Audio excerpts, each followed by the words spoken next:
Bible పరిశుద్ధ గ్రంథం. Bible ఉన్న దేవుడు అతి పరిశుద్ధుడు. ఆ పరిశుద్ధుడైనటువంటి దేవుడు పాపాన్ని సహించడు, పాపం చేసే వారిని ప్రోత్సహించడు, పాపం చేసి ప్రతి ఒక్కరిని కూడా శిక్షిస్తాడు. దేవుడికి పక్షపాతం లేదు.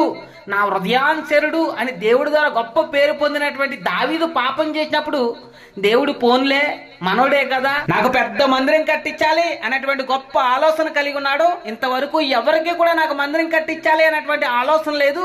దావీదుకు ఒక్కడికి ఇంత గొప్ప ఆలోచన వచ్చింది కాబట్టి పోన్లే అని దేవుడు సూచించున్నట్టు వదిలేలా ప్రవక్తను పంపించి తన తప్పేంటో తెలియజేసి దావీదు తన పాపాన్ని ఒప్పుగినలా చేసి దేవుడు అతన్ని శిక్షించాడు. దావీదు పాపం చేసినప్పుడు నేను చేసినటువంటి పాపం ఎవరో చూడలేదు, ఎవరికి తెలియదు అని అనుకున్నాడు. అదే విధంగా పాస్టర్లు, సిఆర్లు, సంఘస్థులు, యవనస్తులు మేము దైవభక్తి గలవారము అని చెప్పుకుంటూ అతి భయంకరమైనటువంటి రహస్య పాపాలు చేస్తా నేను చేసినటువంటి